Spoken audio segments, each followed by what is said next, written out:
Welcome to the Business Trendsetter podcast, where we teach you all about trends and how to use them to grow your business. My name is Manny Turan. And I'm Adam Hartung. And we are Spark Partners. As always, very excited to be here to learn about how to grow your business using trends and understanding how your customers operate. Please go to our website at sparkpartners.com. And at Spark Partners, we talk about all kinds of things. We don't get political. We do dive in, however, to things that we feel are important to talk about with respect to business. And one of those topics that we're going to talk about today is that of climate change. Irrespective if you believe it's man-made or not, it doesn't matter. I want to talk about that with Adam, and I want to get Adam's thoughts on the implications to business. So Adam, give me your thoughts. Well, I know that most people, when they hear the words climate change, they think of things like the polar ice caps melting and perhaps the oceans rising 1 centimeter or 3 centimeters over the course of a decade. And it tends to make them not very excited. It's kind of like, I don't care what happens on the North Pole or the South Pole. It's not affecting my house. Or I don't know, unless I live right on a beachfront in South Carolina or Florida. These small changes, a half inch or an inch of water going up or down in the ocean. How does that really affect me? And so that tends to be the attitude that people take about this.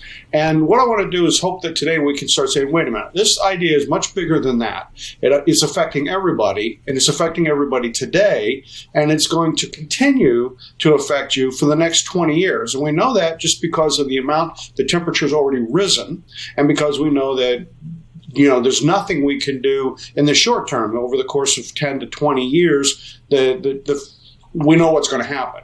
Beyond 20 years, we don't know what's going to happen, all right? It gets back into politics. But for the next 10 to 20 years, it's pretty predictable, like demographics. And the point is, if you know a trend is out there, and if you know it's going to happen, I'm always trying to get people to put that into their planning. And I want to see if we can get across or build a bridge here between something that's as big as climate change and planning for your organization, planning for your company, right? So we can start to make it very real. Let me give you just one example. And this actually links back to demographics. But did you know that it depends on the source of the data, and I've looked at data from the moving companies as well as looked at data from the federal government. Somewhere in the range of 68 to 75% of people will never move or live more than 50 miles from their original hometown. I absolutely believe that. I actually have a great story. I was in Michigan, and I was at a vendor, and I went up to the receptionist, and she was probably 50 years old, and we got to talking, and it turns out that she'd never left her town except for one time when she was 20, and it boggled my mind. And so that's one data point. Another data point is my own hometown of Douglas here. Everybody just moves to Tucson or just stays there their whole life. I get it. Yeah. Now, to me, this is kind of fascinating because my whole life I've thought, I want to go where the money is. I want to go where I can have a good job. I want to go where I can do well and advance my career and grow as a person, grow as a professional. These are the thoughts that always helped me along. And so from small town, rural America, it pushed me into what I thought was a big city. I went to college in Wichita, Kansas, but then, went on to other bigger cities. And I can say that I've lived on both coasts as well as across the United States. And the interesting thing to me is that as I meet people, they're not thinking about often where they should live or where they should have a business. Instead, they're just like, well, I'm here, and it's an autopilot thing. I'm here. My family is here. Why would I want to change that? And what I want to try to get across is, wait a minute, that's a decision. It's a decision that you're making. Are you making that decision wisely?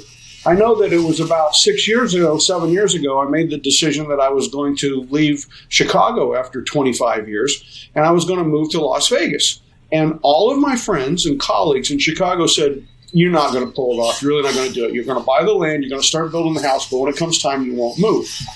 After the house was built, which took 18 months, and I'm moving to Las Vegas, then they said, well, you'll be back. You'll be back 6 months to a year. You'll be back. And I was kind of fascinated by that. And it goes back to this notion that, okay, I've lived somewhere a long time. I have a network. I have a lot of connections. And these people were saying, they were so tied to that they weren't going to leave. They weren't really seeing that they had an option to move, right, to go somewhere new.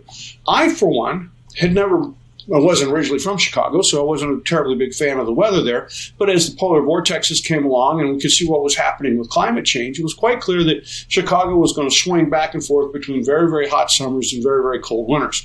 So the weather was not going to get any better, I guess is what I would say about it. And with the demographic trends that were happening, people were leaving the state. And so I selected to go somewhere where the population was growing and where jobs were growing and where the population under the age of 50 was growing.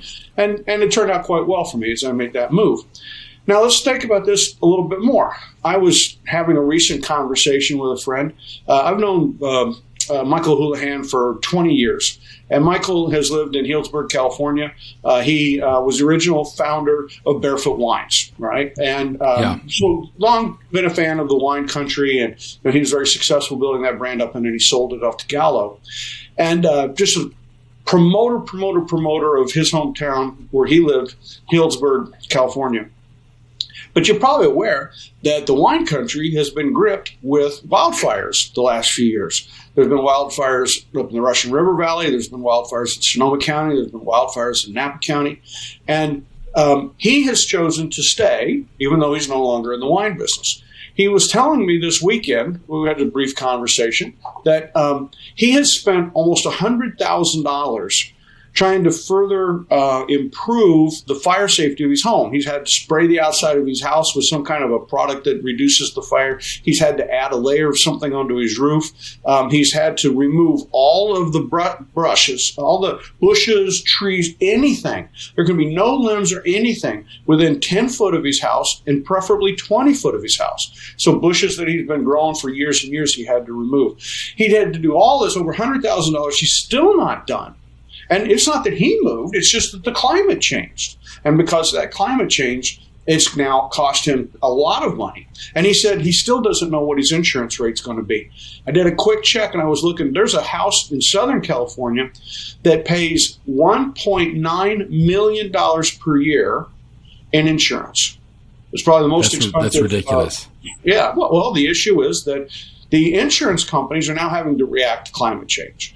We have more hurricanes have been hitting the Gulf Coast and the lower East Coast, right? So, and then the climate, the most recent hurricane that came through New Orleans continued to pack rain all the way up the East Coast. We had flooding all the way up into Philadelphia, New Jersey, New York, towards Boston. So this is a real thing. This climate, this thing that's happening is affecting real people. It's causing, the bigger waves whenever we get big moons. It's causing more rain whenever the hurricanes come. It's causing the creation of more hurricanes. More hurricanes are hitting Hawaii. It's causing dryness and droughts in the West, especially right now. And that's causing fires and wildfires. And these things are causing insurance companies to start saying, you know what, if you want to live, in some of these places, you're going to pay a lot more for insurance. So, there's a real impact of this. And I think people have to sit down and say, okay, I might have lived somewhere for a long time, but is it where I should live? Is this the right place for me to live? And then that should lead us towards thinking about businesses. And where are businesses likely to go? And as a business person, you should be asking yourself, again, where would I want to have my business? And you need to be thinking about this climate impact. Do you want to be someplace, for years and years and years in the industrial era, Detroit, Chicago, Toledo, Minneapolis, Milwaukee, these were towns, Erie, Pennsylvania, Pittsburgh. People wanted to be access to the Great Lakes, access to the great waters, access to the inland waterways, and a cool temperature, because when you're working with steel and you're making products out of steel and those types of materials, making automobiles and building supplies, it's good to have cool weather because of the heat that's generated in the production process. So the access to water and all that meant that it was a great place to have those businesses. But we're not in the industrial area anymore, right? We're not there. We're making different stuff now. And as we're making different stuff, we should say to ourselves, well, where do I want to be? Do I want to be in Texas, which has been getting a lot of press lately because it's got apparently low taxes? I'm not an expert on these things, but they brag about having lower taxes there. Well, let's think about that for a minute. Okay, in the summertime in Texas, it gets 115, 116 degrees, depending on what part of the state you're in. And then last winter, of course, they had a cold snap that put millions of people out of power. There was an amazing amount of damage that was done in the state. The same phenomenon that had happened in Chicago. The winters are colder, the summers are hotter, right? And so now you have this happening in Texas. Is that a good place to put your business? For years, all we thought about was, well, okay, what does the demand situation look like? And where do I get preferential treatment, say, from the local business, the local authorities? Can I get a tax break on my property taxes or my income taxes? Or, could I get some kind of lower rent by moving into a park that was subsidized? But there's a lot more I think people should be thinking about now whenever they're thinking about where their business is located, and what this trend of climate change is going to mean for them.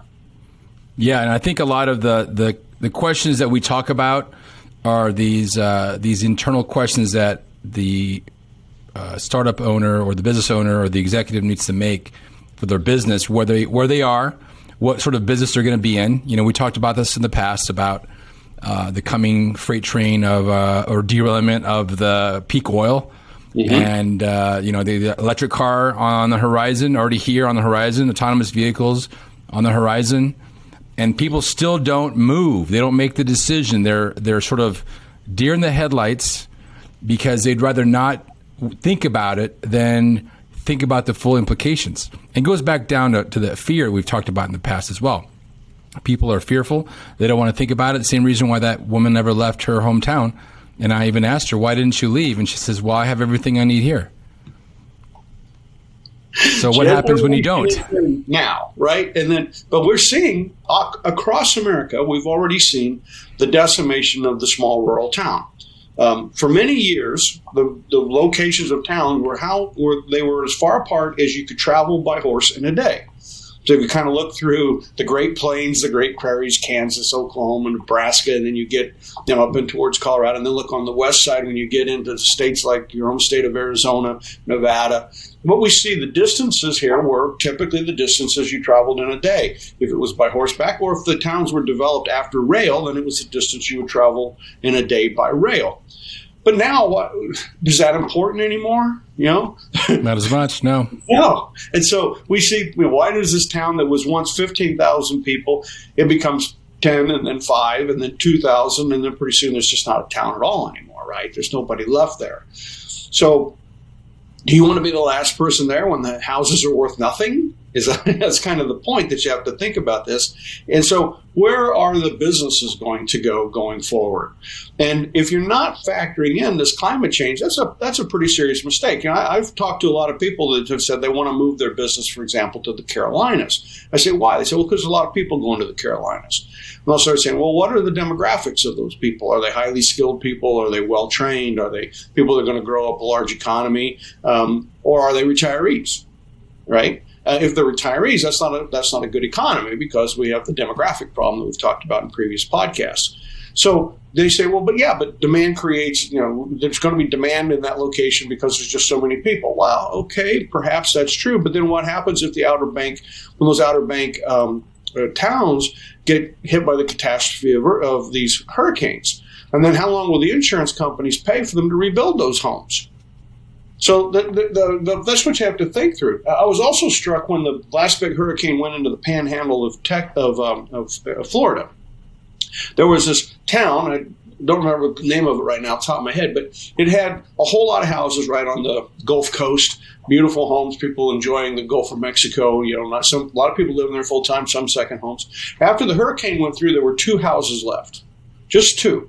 But these 2 houses had been constructed by a company that specifically went in and designed and built the house to be hurricane-proof. So they had done things like made it so that the lower level of the house, the sides would be swept away, the water could flow back and forth underneath the house. The windows all had metal protection that came down over them so that they wouldn't be destroyed. It had a special kind of roof, on and on and on. Now, this house was more expensive to build, and it was more effort to get it built. But again, after the hurricane, these were the only 2 houses that were left in that town. Remarkable. Yeah. Now that's thinking about climate change. It's saying, well, if I do want to be here, if I want to have my business here, if I want to live in this place, I need to adapt. I can't just use standard conventional stick-built construction in the face of hurricanes. Same thing if you're going to live someplace where there's wildfires. You're going to have to do something like my friend Michael Houlihan's doing. Build your house in a way that's far less susceptible to being destroyed. There's a lot of people in California, and there's a lot of regulatory agencies now saying if you build a new house in California, you have to put a fire suppression system inside the house.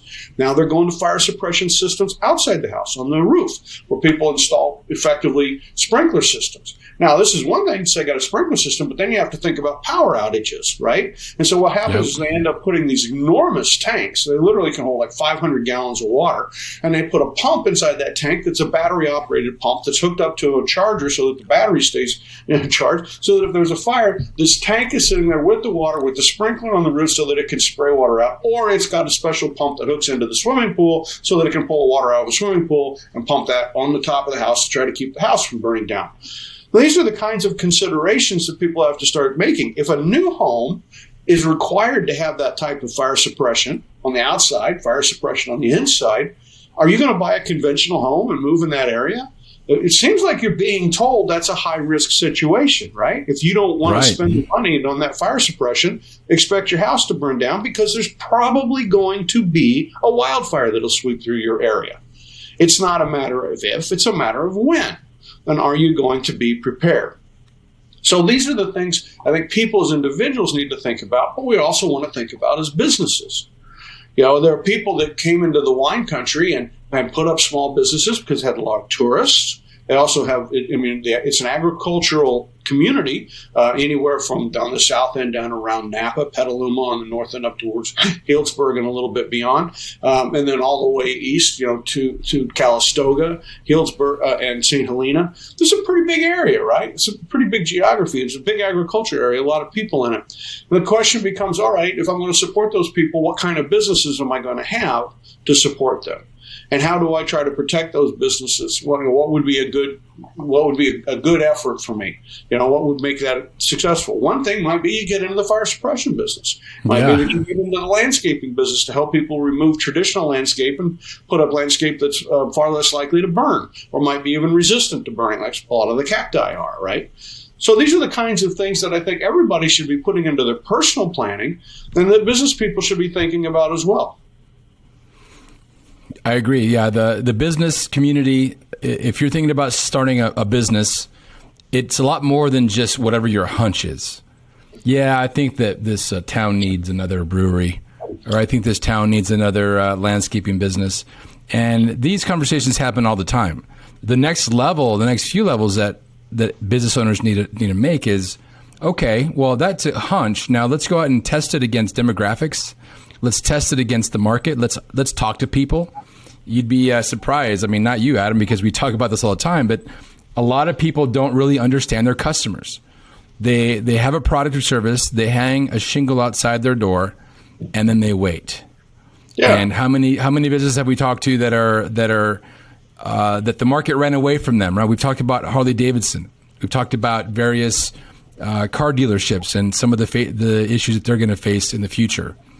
And it's all about understanding where your customers are going. I mean, it's an onward moving. And by the way, we're not gloom and doom here. We're not saying that the sky is falling because we want to be gloom and doom. We're just being factual about what's happening with the changing environment, the changing weather, the changing demographics of how people buy and sell or when they're moving to. These are all things that people need to open their eyes to, because otherwise they're just hanging a shingle and playing Russian roulette.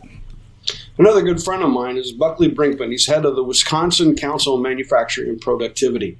And a phrase that he's told me many times is, ever since they invented air conditioning, people have been moving south. And so because he works in Wisconsin, he likes to bring that up. Well, I'm going to think about this. For the longest time, people have been moving south, like he said.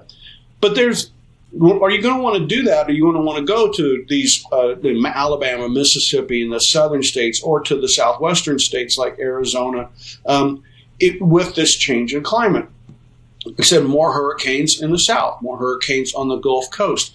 And in the south, we've seen big changes. I can remember when Motorola first moved its chip-making facility to Phoenix. here was this company, it was in suburban Chicago, and it goes down to Phoenix and sets up a chip making plant.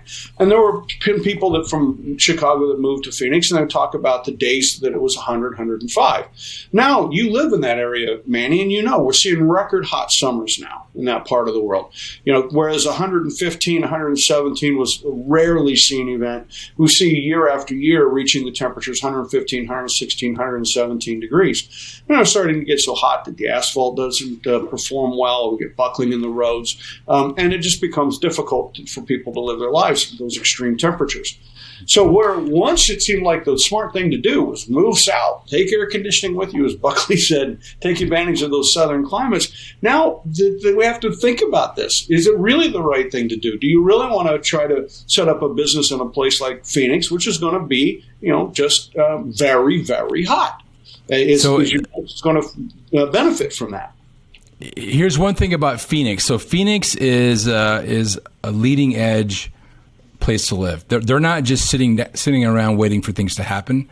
They're actually testing out right now some new form of pavement and new form of concrete that will be 10 degrees cooler. And they believe that by doing that, by implementing these new sorts of building materials, that they will be able to stave off some of those record heat situations. Which is smart. See, that's very smart. Paying attention to climate change, not saying, this is the way you build a road and just going ahead and doing it the way you've always done it. But rather, as you said, can we use different materials? I've read things about, as you know, being in Las Vegas, I read a lot about roofing materials. And there's been discussion that if you take and you can convince all the people in a place like Vegas or Tucson or Phoenix, or get a lot of them, to make their roofs white instead of any other color, it actually can change the temperature in the community, because the reflectiveness of the white on the roof will make a difference. They said if you can convince them to paint the sides of the houses white, it'll make a difference. And they talk about the Mediterranean, where apparently they've done this for many, many, many, many years. Before they had air conditioning, people used these techniques to help keep it cool in the Mediterranean or places in the Middle East where they did some of these techniques. And the question becomes, are we taking that through? Are we implementing on those ideas to try to figure out how to live in the new climate? Yeah, there's another thing about water and these droughts, like you mentioned. Water's going to become a bigger and bigger deal year by year. I mean, if you think about what happened just recently here with Lake Powell, and there's now water rationing going to be happening in Arizona. And so we need to be really mindful and open our eyes to these situations. Again, not gloom and doom. I mean, these things are happening. You can either be the naysayer that says, nah, it's not going to happen, and be left behind, like that the last wheelwright as they were building Model Ts down the road. Or are you going to just say, you know what, it's the changing times, we're going to just make it happen, and we're going to join the new generation. That reminds me of a company that I'm actually helping out. They're called Dynamic Water. And they have created an advanced way to purify the water that goes into these big industrial chillers and cooling towers for mega-sized air conditioning. Like casinos and hotels and hospitals and universities have these big towers that chill the water. But what happens is the water has a lot of calcium and other minerals that end up forming on the cooling plates. And so they have to put some very, very caustic chemicals. So they can't recycle the water very much. They think it's 2 or 3 times, and then they've got to dispose of the water. So they've created a technology that actually allows you to reuse that water 7 or 8 times.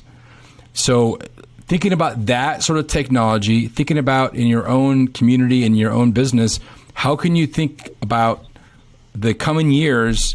And again, adapting. We talked about adapting a lot. Adapting starts with your own mindset, right? Understanding that, you know what, it's not going to get better. It's not going to get, it's not going to suddenly, start raining every single day. We've got to make these decisions now so that we remain relevant and have that success for the long term. Right. I think if you're a small business person and you're thinking about someplace like the Gulf, can you help people hurricane-proof their homes, their businesses? Can you help people in the drought-stricken areas make their places less susceptible to fire? Places that reduce water, what can I do to help you use less water? What can I help you do to recycle water? What can I help you do to just take advantage of that situation, be successful, as the amount of water there is not what it used to be. It's not available. That's the other side of the coin, as we said. It's the opportunity. How can I help somebody to be successful in that situation? And I think that's the point that not enough people are thinking about in their business today.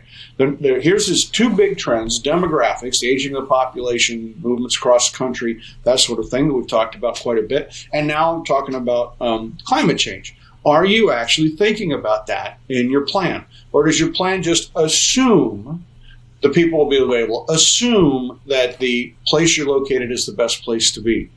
That's the things that I think you have to keep in mind, right? And then you have to make a decision about it. Don't just let it wash over you, Don't just sit there and let the world take advantage of you, but rather you should take advantage of the opportunities that the world gives you, and you do that by paying attention to these trends and building on these trends. Yeah, that goes the same for automation. I was at Walmart the other day, had to go in there and buy some things, and I was stricken, and I was actually chuckling inside. I ended up taking a picture and posting it on our social media pages about one of these sort of sweeping, mopping robots, like a giant-sized Roomba that was cruising inside Walmart. And then I went to go pay, and every single manned teller, with an actual person, was closed down, and it was all the automated ones where you actually have to run the codes through your own products. And I was just taken aback. This is the world's largest retailer is now shifting towards automation at a very high level, and so it's happening. It's here. So either you're going to join the chorus, or you're going to try to fight it and end up being swept away by the current of innovation. Right. And I think we should, we'll do some future podcasts on what's going to happen in automation and artificial intelligence. But these trends all blend together. We're talking about demographics, you talk about climate change, and we talk about robotics, automation, artificial intelligence. What happens is they build on each other. When you have a shortage of people, you need automation. When you have harsh conditions, you need automation. And so they combine, and that's when we get into the creating the future scenarios. What will my town look like in 5 years? What will my industry look like in 5 years? What will my business look like in 5 years? I always say that people tend to do all their planning from the past. And they say, well, this is what I've sold, who I've sold it to, where I've sold it. This is my means of business back here behind me. And that, if you follow in that, you're just assuming that the future will look like the past. So it worked then, so it will work in the future? Well, only if the world stays the same. But if the world changes, then you're going to need those factors to change. And the question is, are you looking ahead? Are you thinking about these things and how they'll impact the world around you, and incorporating those so that you are, making your business prepared, planning for the future rather than planning from the past is what we want to do. Get out there and plan for that future, and then we can make it happen. I thoroughly agree, and I'm glad that we're showing people these things, because otherwise many of them are going to be lost. There's lots of small businesses out there that are sort of just business as usual, and they're just, something's going to happen, right? We talk about punctuated equilibrium. We had the pandemic that hit us a year and a half ago, and there's going to be other things happening, and are you going to be ready?